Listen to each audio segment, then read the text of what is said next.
I'm Dixie and welcome to my sewing room. On this channel I mainly share my costuming projects, but I also sew modern clothes.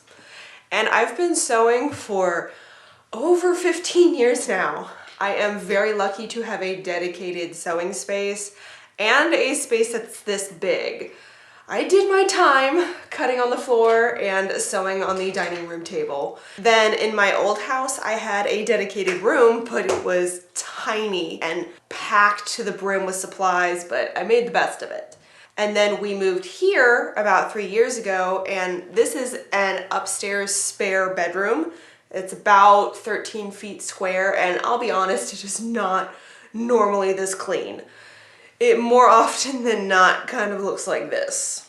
And I hate to blame my kid, but she's messy. Although that's mainly my fault, as I allow her to play in my room while I work. And I don't really mind if she's shredding pieces of paper or messing with glue or coloring. I figure that's okay because it's cheap, unfinished wood from Ikea. In fact, almost everything in this room is from Ikea. Ikea, Ikea, Ikea, Ikea, Ikea. One thing you'll notice is I don't have a lot of stuff out and about in this room. I do not like visual clutter. I find it too distracting, even if it's aesthetic. I just can't work well in a busy space, so any decor is relegated to high up on shelves or hidden in corners behind the door or on this wall, which has some framed fashion plates and the big pegboard, which I allow because this is my main filming background area for doing videos.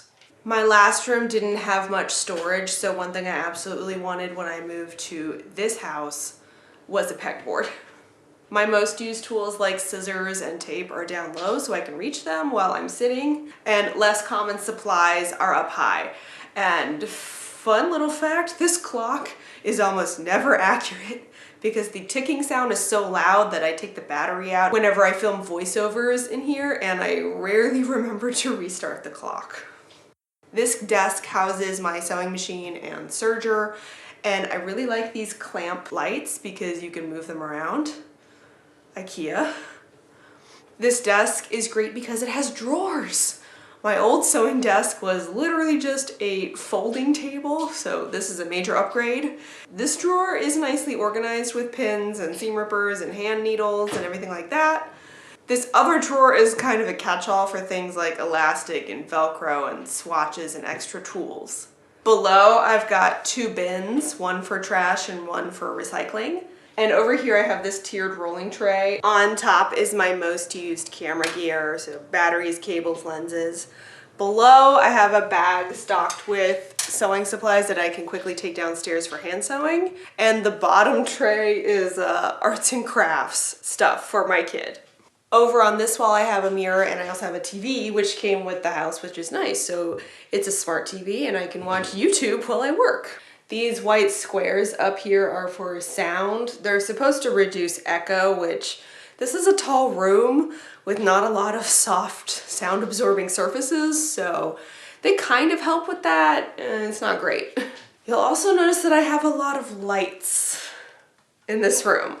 I read once that a viewer thought that this room was in a basement, probably because you rarely see the window in my videos.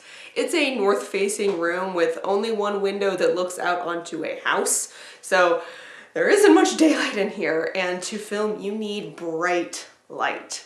Even the ceiling fan, I replaced the original bulbs with this LED fixture that's made for garages. Even all of this is not enough light, so I usually have 1 or 2 mobile lights on stands that I can put around the room whenever I'm filming. I keep my dress form over here in front of the window because I like to frighten my neighbors. No, but I do try to keep this wall area clear because it's the only space where I have enough room to take pictures in front of a plain backdrop. I have kid stuff over here in this corner, but my daughter's room is across the hall, so she can just bring toys in and out whenever she wants. Oh, and I made this little floor poof for her out of some scrap quilting fabric, and I stuffed it with all the tiny scraps I have been saving for the past 3 years. My cutting table is actually 2 dressers shelved back to back, which makes for a great cutting surface solution because it's counter height, so it's taller than the typical dining table, and the surface is a good size for cutting, but not so big that you can't reach across. And most importantly, storage.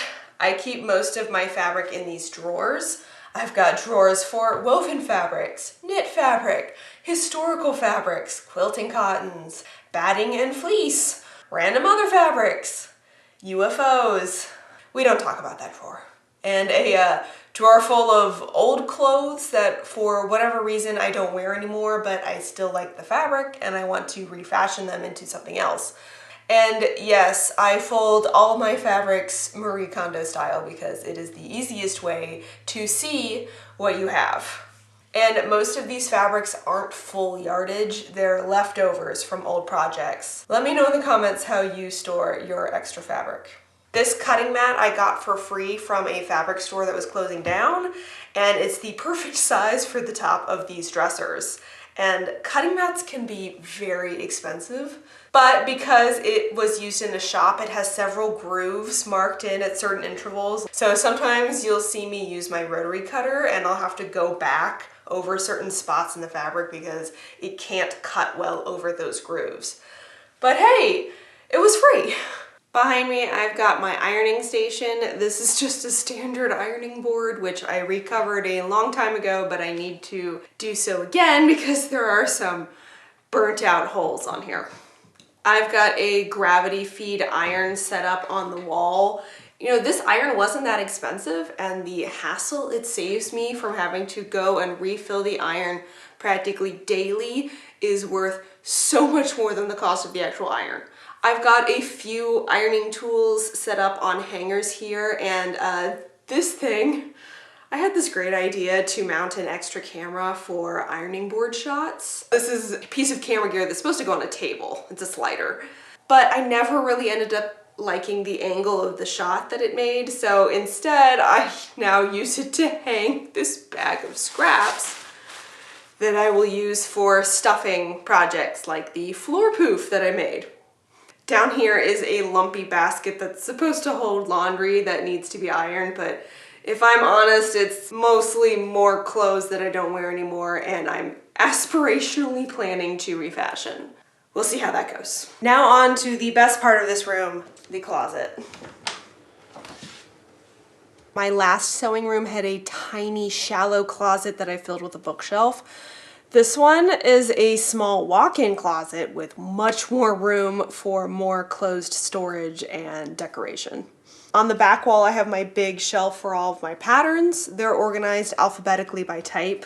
I made a whole video a couple years ago on building this shelf, and it's really great. I have 2 sets of Ikea drawers that hold everything from office supplies to ribbon and lace and glue and paint and flowers.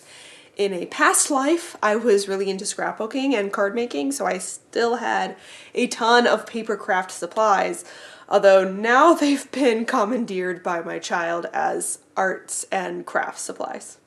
She loves stickers, but hey, at least someone's using them. Up high, I've got gift wrapping stuff and some other random storage. Yarn is in that big yellow box. Over on the other side, I've got a second version of this 3-tiered tray because when I was ordering all of my stuff from Ikea, I guess I accidentally ordered 2 of these. This tray specifically holds scraps of white fabric because when you sew historical, you use a lot of white fabric, and it's bagged by type. So linen fabric, lightweight cotton fabric, white muslin, and heavier white cotton fabric. The bottom tray is full of interfacings. In this corner, I've got wrapping paper all corralled in a waste paper basket. And in this corner, I keep my fabrics that are on rolls, mostly silk because I don't want it to crease. And up here, I keep my sewing related books. This box holds vintage patterns and it's an airtight box. And above that is a box holding some antique magazines. Also some comics from back when I used to read comics because I don't really have any other place to put those. This is also where I hang up things where if I'm in the middle of a project but I need to put them away for a bit, I can store them here. Or, like pattern pieces, can hang up on the door. And I've got more art on the walls in here, so I can still see my fashion plate collection, but I don't have to be surrounded by busyness all the time.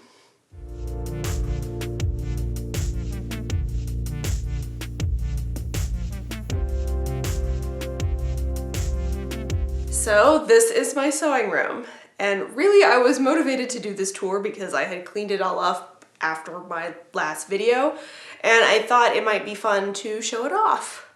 So even if it doesn't always look this good, the organizational systems still work well for me, so I can clean it up easily if I need to. Although getting my kid to clean up her mess is considerably harder. Thank you for watching and subscribing, and please tell me your favorite sewing space organizational tips in the comments. And until next time, happy sewing.